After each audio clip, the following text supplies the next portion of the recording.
So welcome to the People Performance Podcast, where we discuss all things people performance. The People Performance Podcast is made up of 3 series. First up, we have the Leader Lounge episodes with me, the founder.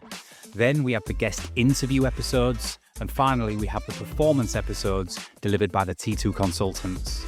If, after listening to our podcast, you want to get in touch with T2 about anything we do, please contact us at help@trans2performance.com. You can stream or listen to our podcast on all the usual platforms available. So for now, sit back, tune in, and enjoy the People Performance Podcast. Coming up on this episode. This is something that I would believe that every single person watching this, listening to this podcast, can relate to. Maybe you're listening now and you're going, actually, all of those things scared me. But when was the last time that you were open to other people challenging your perspective? And when was the last time you had so much tenacity, determination and unwillingness to give up that actually when you've got to the end, that feeling of, achievement, if you like, has been enough to make you realise it was worth the effort and you would definitely do that again. Hello and welcome to the People Performance Podcast with me, Bernice Castling. And the Tracy Roberts. So, Tracy, today we have got a hot topic. What is that topic? We're going to talk about adaptability today. Yes, we are. And when it comes to adaptability, we've been speaking to people quite a lot lately around thinking about your adaptability quotient. So if I use those words, what's it all about and what does it mean? I guess if we're going to generalise it, it's like anything. It's how high in a stack rank are you for dealing with whatever that quotient may be. So in this case, it's how well do you thrive in a changing environment? That's the way I'd summarise it. And thrive's the key, isn't it? Because everyone's got an element of adaptability, but the higher up we are on the adaptability quotient, the more likely it is that we'll embrace things around us and actually sometimes seek adaptability opportunities. Yeah. When can I actually find something that takes me off in a different direction because it keeps me energised? Definitely. And this is something that I would believe that every single person watching this, listening to this podcast can relate to, because it's been a topic for us. We work with people in all different backgrounds, sectors, industries, and the world that we live in today requires a high level of adaptability. And historically, we hear things around IQ, EQ, but we're big believers now that it's really almost critical, I would say, to take into consideration what your AQ looks like. So IQ, EQ is important, right? Absolutely. Your EQ, we always talk about it as empathy and communication and how high your level is on that. And of course, we measure that here all the time for alongside our psychometric testing. I would say this is how you relate in situations. Yes. And your RQ is the logic and knowledge that you have on a certain subject or situation. So that's what you know. And then your AQ is essentially your ability to have resilience and sometimes step into or lead with change or in a situation. So that's how you adapt. Yes. So for some people, looking at those 3 things individually, they can go, okay, I've got really high EQ, as an example, don't have as much knowledge about this situation that I'm going into. But if my adaptability is high, there's ways and means of how I make sense of the situation, and it will allow me to either enter this situation with confidence or even a bit of trepidation if you're a little bit lower down in some of those AQ elements. Yeah. And I guess if you flip it around, if you've got less EQ, as an example, what might that mean in a situation that you're not taking in all the information around you, you're not necessarily sensing the changes in the people that you're working with. And again, people are kind of very conscious of that sometimes, aren't they? I probably need to be more curious because it's not natural to me, someone's signals. Yes. So for me, as a huge empath, I walk in a room and I feel everything. So I'll think, oh, this doesn't feel good. Or I've just watched that person's body language change when they've announced said change or the situation. Other people kind of don't see that naturally. So the only way they can step their EQ up is to ask a question and to sense check, etc. With IQ, it's the same. You can have a limited amount of knowledge, but you can go seek the knowledge. And this AQ element is actually how we pull it all together and how confident we are in some situations. Yeah, definitely. I think when it comes to times where it's stressful, uncertain, you don't really know what's going to happen, or it's a case of it's fast-paced and it's forever changing and moving, AQ is what's really going to help propel you to navigate that situation. Your IQ, yes, can definitely help when it comes to knowledge on how to navigate the situation, but sometimes you can't even rely on your IQ. No, absolutely not, because the information you've got is only relative to, I guess, your processing system. That's the way I see it, is your AQ.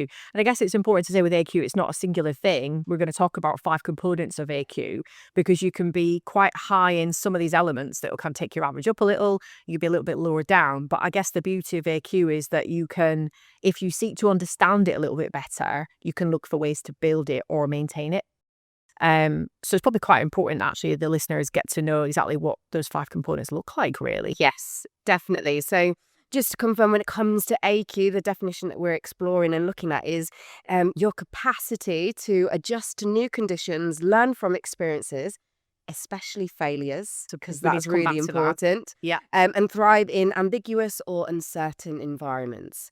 So Tracy, you just mentioned that there's 5 key components that we need to consider. Yeah. Let's jump in with the first one. So the first one is a bit of a mouthful, actually. Cognitive flexibility, which sounds a bit scary. But this is your ability to think creatively and consider various viewpoints. It involves being open to new ideas, approaches and perspectives, and being able to shift your thinking when needed. Yeah. So I guess part of that might fall into traditional discussions around that fixed and growth mindset. Yeah. In the terms of, someone who's got quite a fixed mindset would prefer to focus on, individual circumstances and go with what they know, as an example. Someone who's got large amounts of cognitive flexibility, there's a little bit more going on there in terms of being able to maybe discern a bit more about where they kind of put their attention, and sometimes get energy. I think that's another thing to add. They actually get energy from applying cognitive flexibility. So I think some people exist like that. They're kind of walking around, they're open-minded, they're thinking of new ways of thinking. But other people actually would rather stick in that place of safety, if that makes sense. So obviously it's an important thing to consider, but I guess how would people know if they've got cognitive flexibility? That would be a good question, wouldn't it? I think when I was thinking about planning, we were structuring this podcast, an example that came to mind was something that's just happened for us at T2. So simple, but I think many could relate to it. Let's say you're driving to work and you go do this route every single day, twice. Driving to work, and then all of a sudden, the one critical road that you need to go down in order to get to work, it's closed. Ginormous big red sign, road closed. And you're thinking, right, okay, it's rush hour traffic. What do I do? Someone with high levels of cognitive flexibility has the ability to almost pause in the moment, have that kind of curiosity, exploring all of the potential options, because we're using a lot of our mental acuity attributes here. And it's then being able to generate those alternative options and then be able to select the best one in order to navigate that. And you're doing that as kind of all of the cars are around you and you're thinking, oh my goodness, I need to quickly do a U-turn because that lorry's in the way. Yeah, and I think it's important to make, that's a really good example, because we're talking about Scott Morrison the other day, aren't we? We are 100%. Scott, you know what we're talking about. But I think it's a really good example that there's a little bit of a differentiation there between sometimes it's processing speed and doing it very quickly and in the moment. And sometimes actually it's not necessarily about speed. It's about the ideas you create in your head, because we've kind of started to work on what if you knew that you were quite high in certain attributes, because that's a language we use here at T2. We would say open-mindedness, creativity, innovation or innovativeness, task switching, curiosity, humor is and that actually that will bring that back to Scott in a moment, and cunning.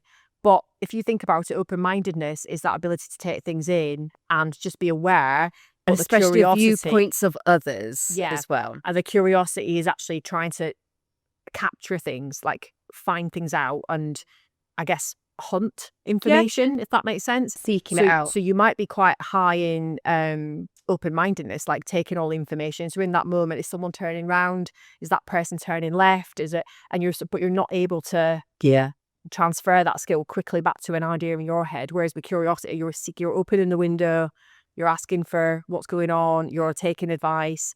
So it shows up in different ways, doesn't it? Yes. But I think it's about that ability to I mean, I think discernment probably sits in there as well, doesn't it? So you're, with all the information going on, information overload, what have you chosen and how quickly can you do that? Yes. So I know for me, based on my attributes, a lot of my high scoring attributes sit under or tie into cognitive flexibility. I've got high levels of curiosity, high levels of open-mindedness, creativity. Cunning is also quite high for me. But then what's quite interesting, so I've got the ability to scan, look at all the options. When it comes to actually making a decision on the right one, that for me is where I might struggle. Yeah, so I think discernment, I guess it's the difference between decision making and discernment. Decision making is going on you got really quickly and saying, I'm just going to make this decision. The discernment, if people are better at discernment before making a decision, 9 times out of 10, they make a better decision, don't they? Yeah, that's it. So it's a key thing to think about. So maybe that's for the viewers and the listeners to think about is, do any of those things come quite naturally to you? Is there anything on there that you do, maybe like you can maybe take information in, but at times sometimes landing on the right thing, maybe that's your marginal gain in that cognitive flexibility section. Maybe you're listening now and you're going, actually, all of those things scare me. I like certainty. If the road is closed, I might go home. Yes. Rather than try and make a decision, I'll actually go home. I'm pulling over and I'm just going to kind of sit and feel sorry for the last one there that we put in there was humour, and that's why we're using this example, because what did we get from Scott in that moment? The group got a voice message to warn other people, which was great. It was. But B, it was him kind of talking us through in his head, his actions, and there was a lot of humour. But as in if that. he was like a newsreader. Absolutely. At the same time. Yeah. And I think humour helps just adaptability throughout all 5 components. Yeah. But I think with cognitive flexibility, have a moment to pause and consider, when was the last time that you challenged your way of thinking, you challenged your perspective when it came to problem solving or faced with a uncertain, stressful situation. But when was the last time that you were open to other people challenging your perspective?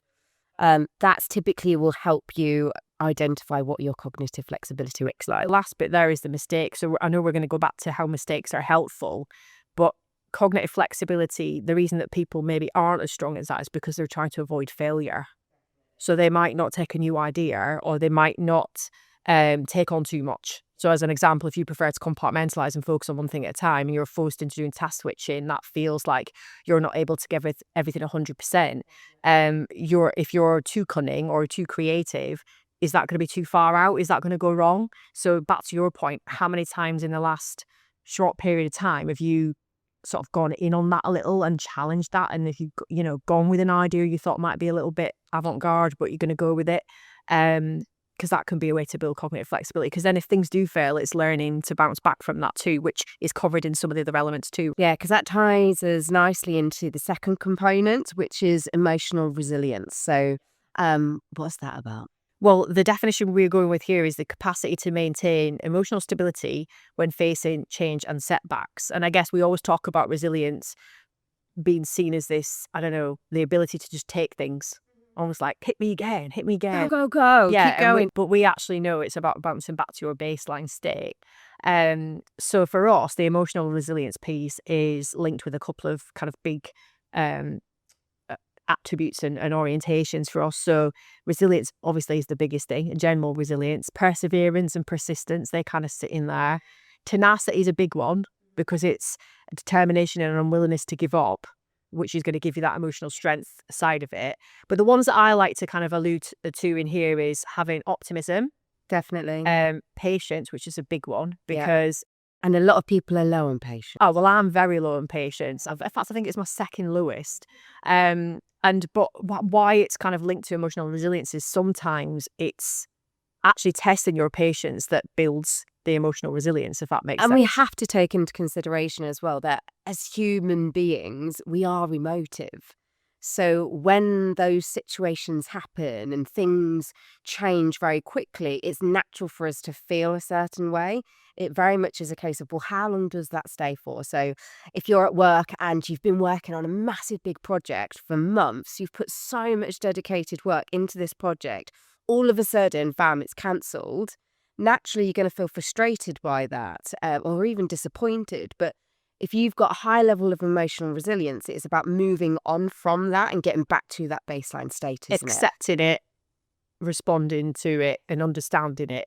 But I guess the other thing that I was recognizing here was the last one was humility. So in that moment, the things that you're confident with. But the thing about humility is you know what you're good at, you know what you're not good at. So in that moment when you're struggling for information, support, whatever it might be, it's being able to tune into what you need to get back to baseline or to move on from that said thing that you've been struggling with.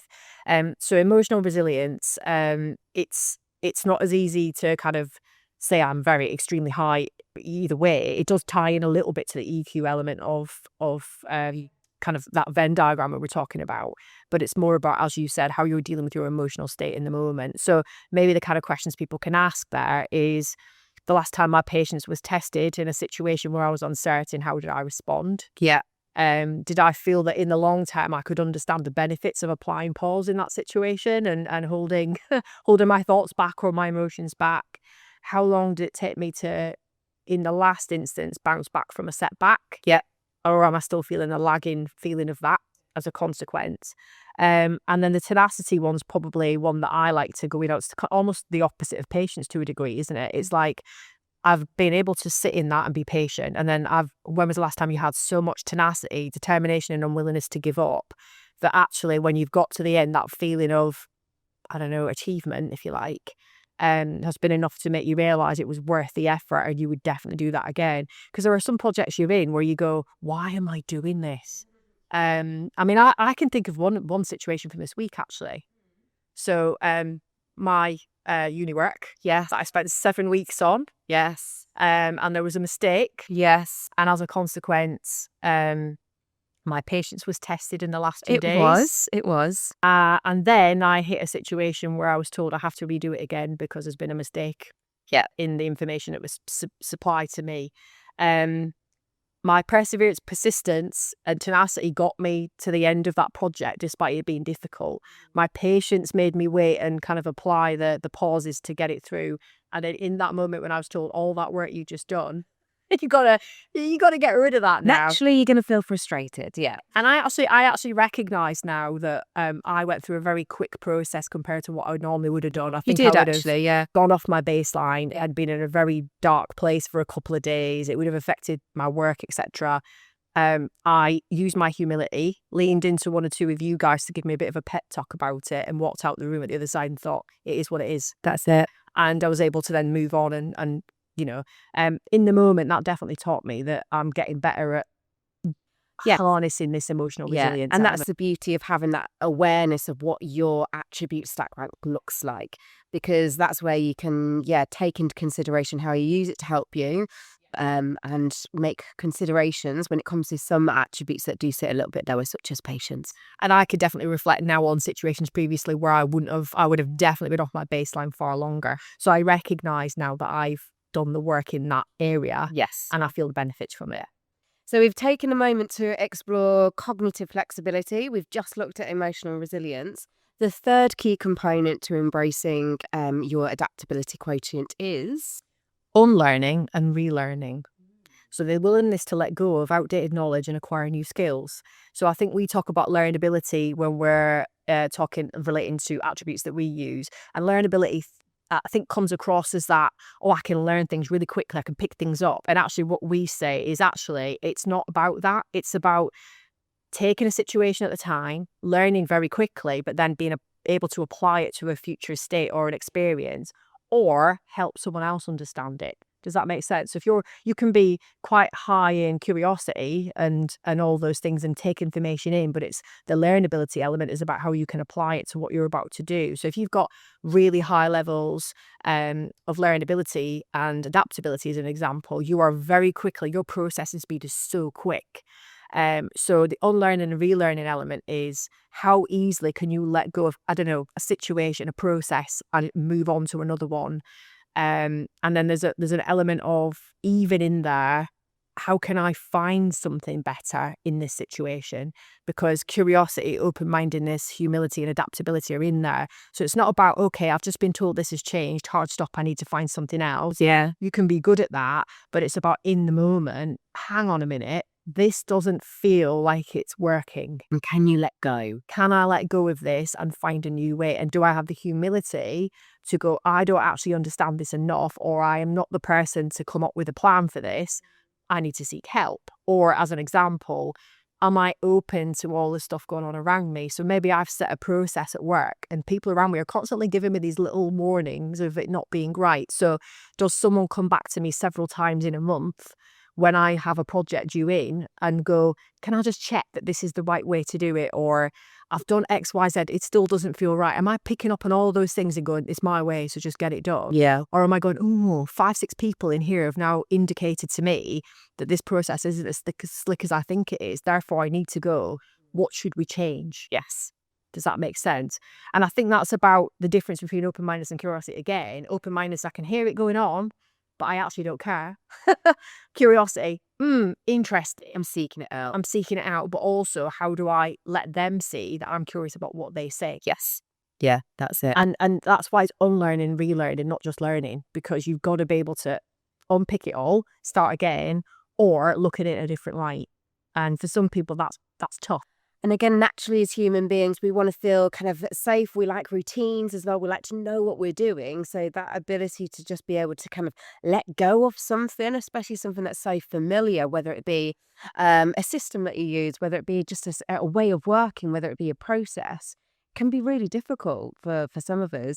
I was doing some work with some people who work quite senior in the NHS recently, and based on this gentleman's attributes, really recognised that out of all 5 components, this is the one that is the struggle. So very low curiosity, open-mindedness was lower middle, and decisiveness and things like that were really high as well. So they were able to recognize, oh my goodness, in certain situations, especially when stress happens or things need to adapt and change, which forever it does in the NHS, he found it really difficult. He makes an opinion in his mind and that's it. If someone then goes to kind of challenge that or that doesn't work, he finds it really difficult to just let go of what he believes to be right based on past experience, and then really struggles with the curiosity to actually take on, learn, and learnability was also really low. What was really nice though is based on the service that he supported, the 2 people that worked incredibly close to him, they were actually higher on some of these attributes. And they were able to take into consideration, you know what, yes, I'm really good at making decisions, but when I just need to let go, that's when you step in. And that's what a really good team does. And I was just about to say, there's sometimes a connection between curiosity and time. Yeah. So if you say to someone, why weren't you curious in that situation? Or even why weren't you open-minded?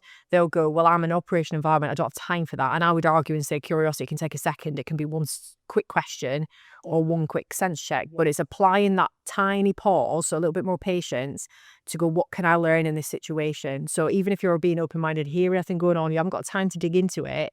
I'm hearing things. Therefore, what can I learn in this situation? It's going to take me 2 seconds to ask a simple question.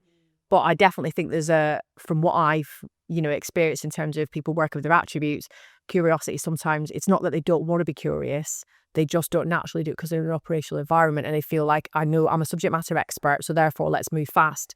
But I'm here to challenge everyone here. Curiosity takes 5 seconds. That's all it takes. It does. So what's next? Situational awareness. That's number 4. So the ability to effectively read and respond to the surrounding environment. Now, this is an interesting one because you can have high situational awareness, low curiosity. So you can know what's going on, but not care. Yeah. Or you can have situational awareness and low courage. So maybe notice things going on and not step in and say things. So the kind of things that we've kind of come up with here to kind of just test yourself to see where you think you are. So here's another one. You can have high situational awareness, low emotional intelligence. So you can maybe feel there's a situation change, but not necessarily connect with the emotive responses of people.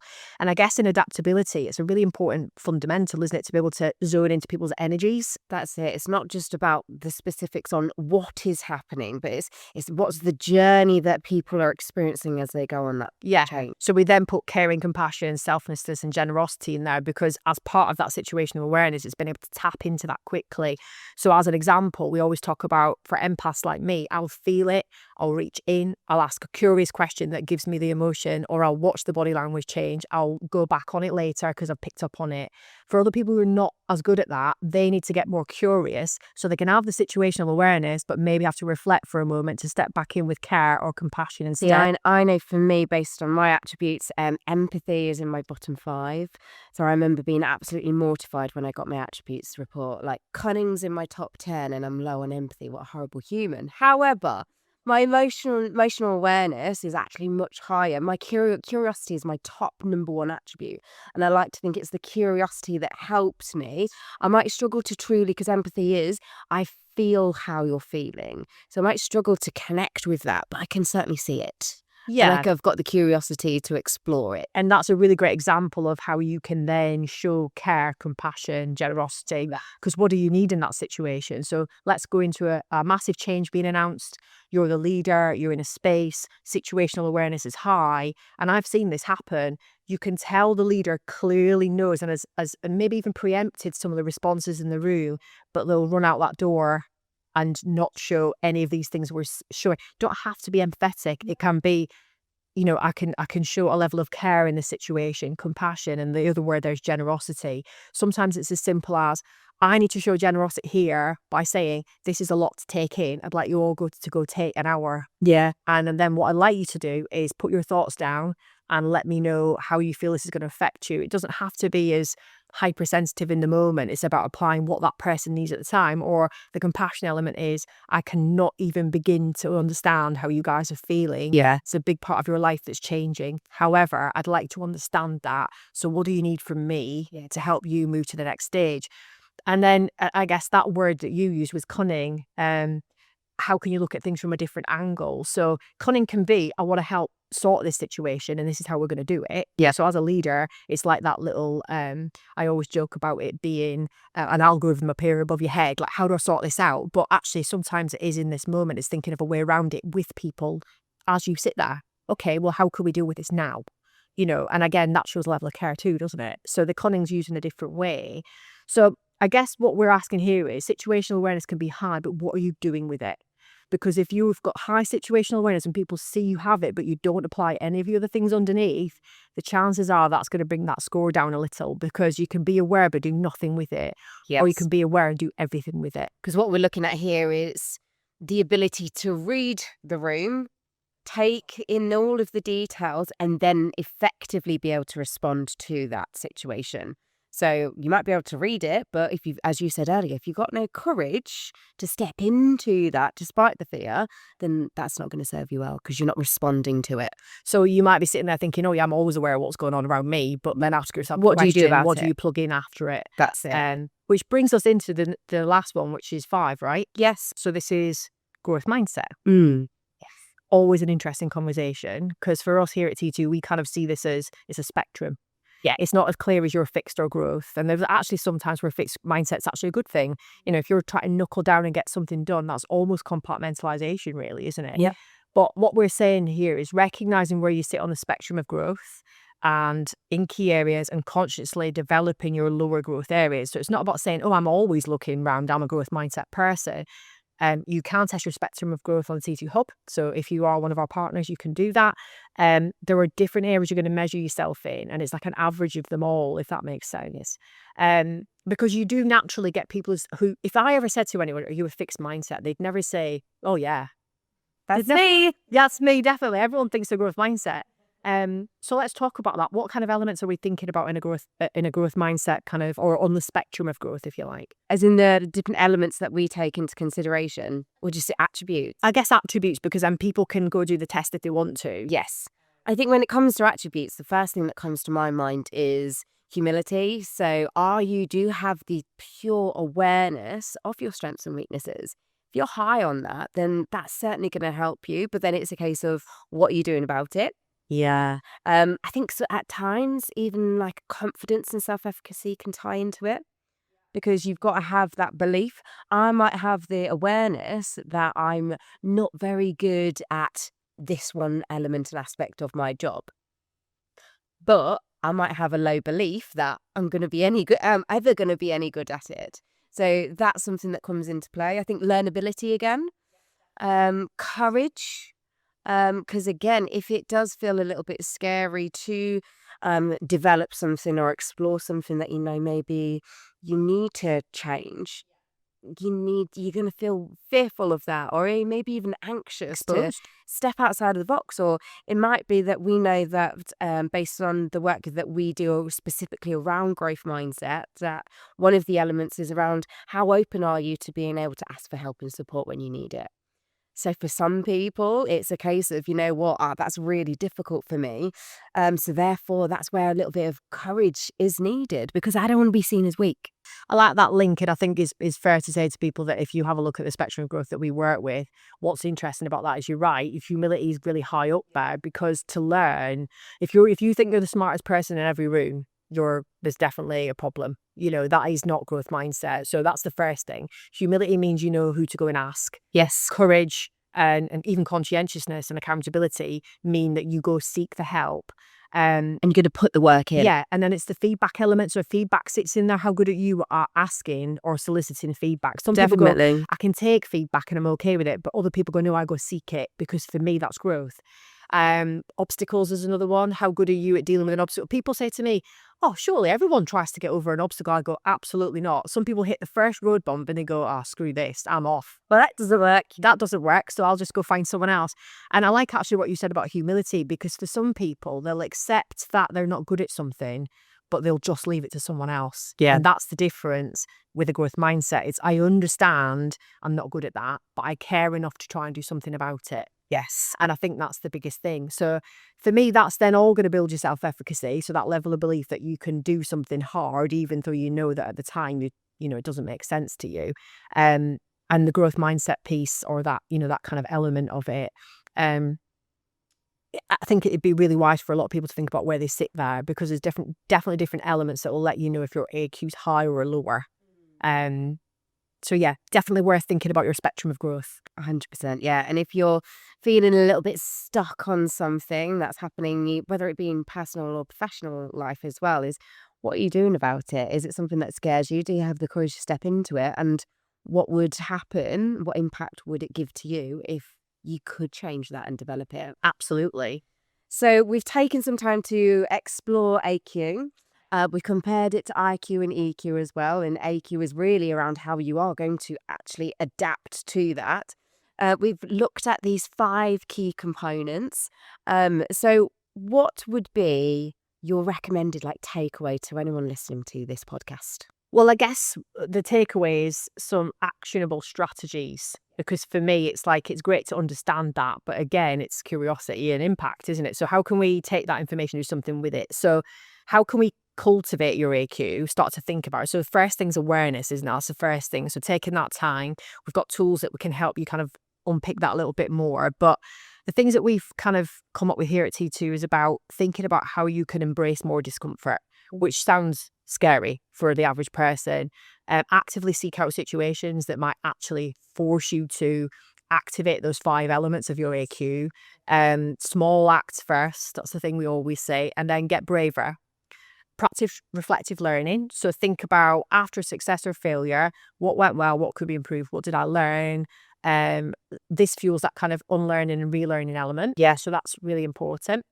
Seek out diverse perspectives. So rather than listen and just be aware, actually go find things out. I was watching something on the television the other day about someone who was kind of going to meet radical groups with radical ideas, because they wanted to actually force themselves to seek why that group of people have such deep-rooted beliefs and things that they really did not agree with.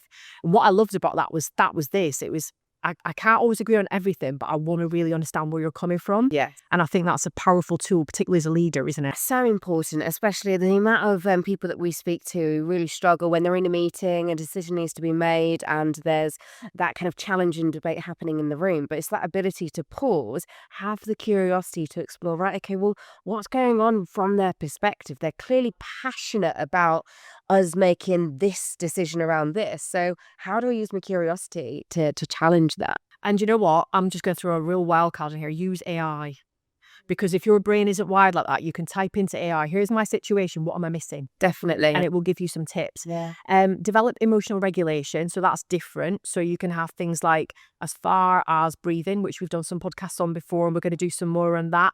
Journaling, and thinking about your emotional responses to change. So thinking about how you can develop that. It's not a skill that you can click your fingers and go, right, I'm so emotional and then now I'm back in the room. It's not like that, but you've got to be able to understand what that looks like for you. And if you're similar to me, so I know that I'm high on adaptability as an attribute in itself, but my resilience is actually quite low. So you've got this lag. Yeah. So you get on with it, probably similar to me actually, where you get on with it, but then we have this emotional lag. So if you recognise that, you can circuit break and try That's it. Utilise my time as well. Yeah. Create those moments to pause. The other thing it said that we wrote down was honing your observational skills. So actually looking for social cues, subtle changes, what's happening around you, and trying to focus on the things that are really important. So maybe you think you're not as emotionally aware, so you're not as high on EQ, so you're going to start to try and dial into body language a little bit more, or you're going to start to listen to the words people use, because that's another thing. Words and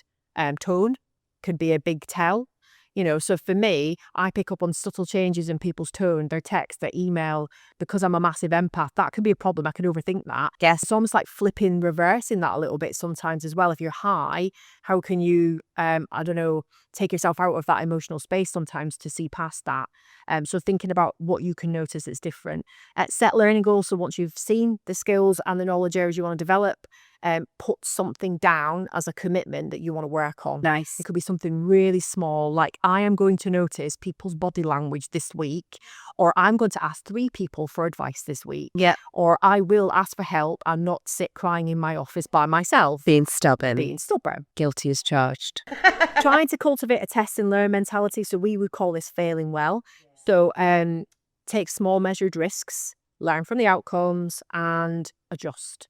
And the reason that's as good is because failure is just as important as success. In fact, it's even more important. The other thing about failure is we don't tend to sit in autopsy enough and go, what did I learn or what can I use? And I think getting good at that gives you a bit more confidence in the long term that even if it went really wrong, you still figured it out, and you've got to be able to do that. And then the last thing that we wrote down here was if you're a leader, a manager, parent, or some sort of role model to people, you've got to showcase your willingness to change. Yes. If you learn and you're showing your resilience and your adaptability, people around you start to, see that and will adapt themselves. If you're not showing high levels of these 5 things, the chances are if you're trying to lead a team through change or you're planning and all that, in fact, we're going to have a discussion about that later, I think. Yeah. How do you get it right? Because immediately I can think of situations early in my leadership career where my adaptability quotient was definitely a lot lower, where as soon as a message has been delivered to me, my internal brain goes, how the hell am I going to take that and make 50 people buy into it? Because even I don't believe in that. So how do you own your message? How do you make your brand link in with high EQ?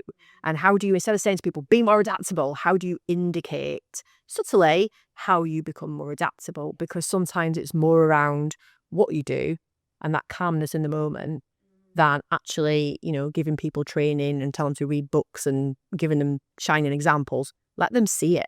Yeah, and it's recognising that with all of this, it all very much connects and ties into your attributes. And there's many, many different attributes. And an attribute is something, it's innate. It's part of you. So this is why it can be really difficult to challenge. And this is why we wanted to do this podcast today, because every client that we meet with, they're going through something. Everything's changing. Even just yesterday, I was working with a group of people, very quick, sudden change, and it completely is changing and transforming the way in which they serve the people that they're based on what they do. And it's not about being perfect, is it? And I think that's the thing we need to land. It's about being prepared. Yes. And that's understanding what you're not good at. So it's back into that kind of humility piece, and the persistence and open to evolution. Yeah. I think that's the word that I would like to use, open.